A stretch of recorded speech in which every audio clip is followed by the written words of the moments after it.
My name is Robert Stannon. I'm a salesman at a company that's ingrained in the local community. This year, I'll be turning 28, but this city isn't where I grew up. I left my hometown as soon as I graduated high school and made a beeline for this place. I'm genuinely thankful to the boss who hired a high school graduate like me and helped me grow into the man I am now. Back in the day, I had quite a reputation as a troublemaker in my hometown. You could say I was a bit of a wild child. I had a thing for motorcycles, and I was pretty darn good in a fight too. Or rather, I guess I just hated losing. After all, you can't lose a fight if you don't admit defeat. However, my wild antics definitely caused some headaches for my folks and teachers back home. These days, I'm all reformed and a respectable member of society. I don't go back to my hometown, but each time I reach out, I can tell my parents breathe a little easier. I've even started to send them a little money now and then. One day, after coming back from a client's place, I got a call from the boss. Apparently, he'd been waiting for me. I made my way to the boss's office, where the ever white-haired man greeted me. I apologized for keeping him waiting as I lowered my head in apology. The boss just smiled and said, "No problem. This boss of mine, he's one of the good guys and is well known even in this town. He's pretty invested in community development and knows a lot of folks. People come to him for advice on all sorts of things, not just work-related, and he's always been incredibly caring. Despite having no ties to him, he took me under his wing like I was his own son." I was motioned to sit on the guest sofa. As I sat down, the boss started to talk. "Sorry for being so sudden, but Robert, what do you think about matchmaking?" Huh? Caught off guard by the sudden proposal, all I could do was let out a puzzled sound. I mean, it's true my social life lacks a feminine touch, mainly because I haven't felt the need for it. To set the record straight though, it's not like I can't attract the opposite sex. It's just that I haven't felt like dating anyone. I still think I'm in the middle of getting my life back on track. I just wasn't in the mood to get a girlfriend. But what the boss suggested was matchmaking. This wasn't just about introducing her, it was about setting me up for marriage. Moreover, the introduction came from the boss, who was my benefactor. I felt anxious, wondering if there was any way out for me. I was trying to think of a way to decline, but my mind was all over the place, especially at a time like this. "Listen, she's the daughter of the owner of Harris Enterprises. You've seen her a few times, haven't you? She shows up at Chamber of Commerce parties too." I'd seen the daughter of the head of Harris Enterprises before.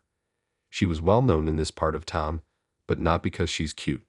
She's famous for never smiling.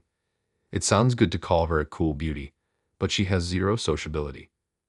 Her beautiful eyes and well-proportioned face stood out even at the Chamber of Commerce parties. I'd always been friendly with Harris Enterprises and the boss, and I wondered if maybe the boss couldn't refuse them. "She is about the same age as you. The president said he wanted me to introduce a good young man, and Robert, your face immediately came to mind." He handed over the marriage interview photo with a smile. When I opened the old-fashioned marriage interview photo, there was the daughter of the Harris Enterprises boss, dressed in a formal dress, sitting with a composed look on her face. She was definitely pretty and cute, but I thought I wouldn't like such an unsociable woman. I have my ideals too, a homey cute girl with a smile. I like girls who eat well. The girl in the photo doesn't look like she eats at all. She looks so out of this world that I thought she might be eating mist or something. "I think I'm not worthy," I tried desperately to decline with a non-committal phrase. "What do you mean? Are you saying my eyes are clouded? There's no one more suitable than you, is there?" The boss showed no signs of backing down. In the end, I was overruled by the boss's "Why don't you at least meet her?" and I agreed to the marriage interview. Seeing the boss's happy face, I started to feel a pain in my stomach. The date for the marriage interview was set immediately, and I bought a new suit with the money the boss gave me. I wanted to decline the suit, but the boss told me not to destroy his reputation, so I ended up buying a new one. So on the day of the marriage interview, I entered a high-class restaurant in a brand new suit. I had a sharp pain in my stomach from nervousness since morning. I hadn't told my parents about the marriage interview because I planned to decline somehow. The boss was sitting with me as a substitute for my parents. After a while of sitting, the landlady of the restaurant showed up, and with the announcement that "your party has arrived," the face of Harris Enterprises boss appeared. Behind the president, his daughter in a formal dress followed. Seeing her up close, she had skin like porcelain and a beauty that was somehow out of this world. I was taken aback. "Sorry to keep you waiting. This is my daughter. Her name is Nora," President Harris introduced her. She slightly retracted her chin and nodded to me. Of course, there was no smile on her face. Rather, I was startled by the sharpness of her gaze when she quietly looked at me. In the end, the marriage interview was just the bosses talking while we focused on eating. It was a very uncomfortable space. The meal was finally over with the dessert, and the two bosses left the table together, saying, "Now it's up to the young people." It's a common sight at marriage interviews. As soon as the two of them left, the girl who had been silent until now opened her mouth. "Do you want to get married?" Her sudden aggressiveness made me momentarily angry. Who talks like that? Always take the fight if it's offered to you. That's how I've lived thus far. If someone is spoiling for a fight, I won't back down either. Her icy gaze stabbed at me, clearly pissed off at my attitude. The marriage interview was your parents' idea, wasn't it? You could have put it more tactfully. You have been staying silent throughout the meeting. Are you trying to embarrass my boss? Think about it. Once I start talking, it's hard to stop. I expressed my distaste for her attitude. Acting high and mighty, who do you think you are, living a life that gives you the right to lecture others? We both seemed to have confrontational personalities. After a huge argument that caused the landlady to intervene, the marriage interview ended. I figured she would be the one to reject me. Even so, she was a strong-willed president's daughter. I went back to my apartment and thought about her. I was mad, but there was a part of me that couldn't hate her, leaving me feeling unsettled. Days passed since the marriage interview, and I hadn't received any rejection. Instead, I was called into the boss's office during my lunch break to be told that there was a date invitation from her. I was genuinely shocked and taken aback. After such a huge fight, her not rejecting me was surprising. It could be some kind of prank. I left the boss's office feeling like I'd been had. In my hand was a note with the date and time of the next meeting. I needed a drink to deal with this. As soon as I got back to the office, I asked a colleague to join me for drinks that night. That evening, after getting the news about the date from the boss, I went out drinking with my colleagues at a bar. The story of the marriage interview had apparently become office gossip, and my colleagues seemed genuinely interested. I amusingly shared with them how I had a major fight with the president's daughter at the marriage interview. My colleagues jokingly warned me, "You're going to get fired," and I felt a chill thinking it might not be that far-fetched. To shake off that anxiety, I got seriously drunk, which was something I hadn't done in a long time. A junior female colleague was doing her best to support my drunken self as we staggered towards the subway station. I spotted Nora Harris in the crowd. Our eyes locked instantly. Then, expressionlessly, she flashed me the middle finger. In response to her blatant provocation, my drunken head heated up. I was pulled along by my junior female colleague as I wobbled. Even as I was being led, I couldn't take my eyes off Nora. Noticing my gaze, Nora nonchalantly lifted her skirt to flash her pure white panties at me. I was captivated by their whiteness. Just as I heard, "Watch out, you're going to hurt yourself," I crashed into a corner wall. I saw stars as I banged my head on the wall. "Ouch," I grumbled, clutching my throbbing head that I had hit hard. Out of the corner of my eye, I saw Nora grinning wickedly. What the hell? I couldn't help but grumble to myself. She can smile after all. However, strangely, I didn't feel angry. I found myself starting to enjoy Nora's audacious personality. The date that I was dreading somehow became something I was looking forward to. On the day of our date, I still had a bandage plastered on my forehead. Despite this, Nora's expression didn't change at all. As soon as we sat down side by side on a park bench, Nora repeated the words she had said during our initial meeting. "Do you actually want to get married?" Hearing the same phrase again, I felt there was a catch to this matchmaking. I thought that she might have a compelling reason to get married. "If there's a reason, I can help. Would you mind sharing it with me honestly?" She looked at me with eyes wide with surprise. From my serious expression, she understood I wasn't joking. After a deep breath, she began to speak. This marriage interview, it seems, was something she had requested to her father. Apparently, she wanted to prove herself to him. She'd have been in a long-term relationship with her first love, but she'd have been betrayed by him and her best friend. Betrayed by her boyfriend and her best friend. The deeply wounded Nora wanted to get married to show them up. She wanted to show them that she didn't need them. That was the reason why she was rushing into this matchmaking. Her story left me a bit flabbergasted, but I also felt sympathy for her. Being betrayed by people she trusted, being left alone suddenly is hard. I am a daughter of a president, so it'd be like you're marrying up, right? I'll also treat your parents well. If you want, we can even divorce when it suits you. Her face was dead serious as she desperately tried to persuade me. I guess she's this desperate because she still can't forget her first love. Suddenly, I found myself feeling a strange affection for her.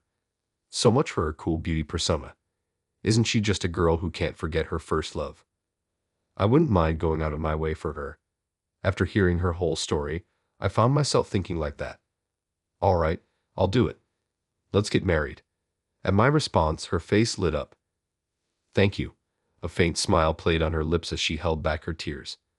The disbalance in her expression was so beautiful that I found myself at a loss for words. It just hit me how sudden moments that capture your heart can be.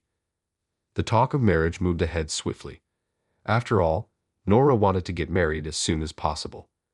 When I reported my plans to marry to the boss, he was happier than when his own son got married. I want to pay a visit to your parents, she said. When I was about to start looking for a wedding venue, Nora said so with a serious face. I hadn't been back to my hometown or my parents' house in a long time. For me, my hometown was a place I had essentially abandoned. Only embarrassing memories remained. I was a little afraid to take her back to such a place.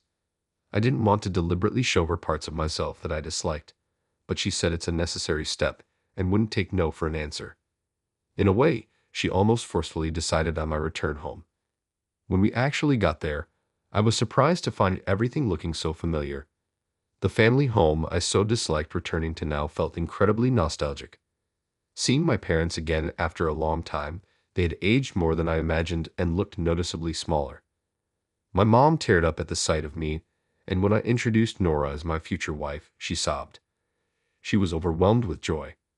My silent dad also seemed happy about my return, albeit in his own quiet way. After the greeting with my parents, I took her to something she had insisted on seeing during our visit. I led her behind the family's barn. There her eyes lit up, and she exclaimed, "This is amazing. My motorcycle was just left out there next to the barn." Surprisingly, she loves motorcycles and has a license for large ones. She'd heard about me riding a motorcycle in my student days and had asked to see it. It's not a big one, but it's a bike I cherished. She stared at it for a while and then said, "Thank you." After that, I decided to show Nora around the neighborhood. "So this is where you grew up," she said with deep emotion, looking down on the river from the embankment. Compared to the city where she grew up, this must have seemed like a peaceful countryside. Everything might be new to her. After deciding to get married and meeting a few times, Nora's expression gradually softened. She would even flash a small smile at me. If we build a home together, will she smile more? As I thought about creating a warm home, I felt a bit foolish. She's marrying me not because she loves me, I remembered, but I guess it's okay because I'm in love with her. "Hey, is that you, Robert?" A hoarse voice called out to me, probably from too much drink. Turning around, I saw an old friend from my rebellious days, Steve, looking at me with a surprised expression. On either side of Steve, young punks still in their prime were standing by. It seemed Steve couldn't manage to reform himself after all. "Yes, but who are you again?" I replied. The heat in the room instantly surged. I figured he was a mate from my reckless past, but his features had changed so much I couldn't recognize him. The signs of a rough life were etched onto his face. "You think you can just waltz back here after all this time, acting high and mighty like the old days?" He glared and threatened me, but I wasn't scared in the slightest. My only worry was whether my girlfriend, who was with me, would be in any harm. As we locked eyes, Nora peeked her head out between us. "So it's true you were a badass," she said, starting to laugh, clutching her stomach. Seeing her laugh so freely, both Steve and I were taken aback, losing momentum. "Who's this you're with?" "She's the woman I'm going to marry." "I see." Just like that, a peaceful expression fell over Steve's face as he looked at Nora. "It seems like your life has been moving on just fine." Hearing that, I remembered clearly who this guy was. The moment I realized, I froze on the spot. He was my ex-girlfriend's brother. I wanted to say something, but the words stuck in my throat, and I couldn't get anything out. While I was frozen in place, he gave Nora a gentle pat on the shoulder and smiled. Be happy with Robert. I had a sister too. She's not in this world anymore, but do it for her sake as well. Leaving those words behind, he started to walk towards his car parked under the levee. The way he slouched slightly as he walked looked like a testament to the past he was carrying. As I stood there in a daze, Nora took my arm and smiled. Should we go visit your ex-girlfriend and your buddy? At her words, I shuddered. I wondered how she knew. My mind spinning, I left my hometown because of a motorcycle accident. I loved motorcycles since my rebellious days, and in my youthful folly, I thought reckless riding was cool. Back then, my girlfriend was a year younger, and she often rode behind me on my motorcycle. The night of the accident, I was at the police station because of a fight I got into during the day, along with my parents and my school teacher. When she heard I was taken to the station, she panicked. She was riding on the back of my boy's bike to come pick me up from the station when the accident happened. It wasn't because they were riding recklessly. The driver of the compact car that hit their motorcycle was an unlicensed high schooler. He was a kid just like us, up to no good, and apparently he fled the scene without even calling an ambulance. When I was finally released from the police station, I remember being punched out of the blue by her brother at the entrance. When I finally saw her and my buddy in the cold morgue, I couldn't even cry. I was left in a state of utter disbelief, emotionless, unable to do anything but gaze at the two of them. Afterward, as soon as I graduated, I left my hometown. I left everything behind, including my home, to start afresh. To my surprise, Nora seemed to know all about this. My dad would have definitely looked into my potential match, she said with a hint of regret. It made me wonder, knowing all that, why she would agree to this matchmaking. Knowing my past, how did this match even happen? By all accounts, I was a nuisance, wasn't I? Did her father not consider the harm it could do to his daughter? Times change. My dad understands that, and so do I, she retorted, sounding a bit upset. I scratched my head, realizing the depth of Nora's father's understanding. Perhaps being raised by such a parent is what made Nora as compassionate as she is. Let me meet her and his best friend for the first time. I visited the graves of my ex-girlfriend and best friend. Nora stood next to me, her hands folded in silent prayer. When I asked her what she'd been talking about, she said, I was informing them about our marriage. With a chuckle, I declared that I was taking Robert. With a serious face, Nora walked ahead, leaving me stunned.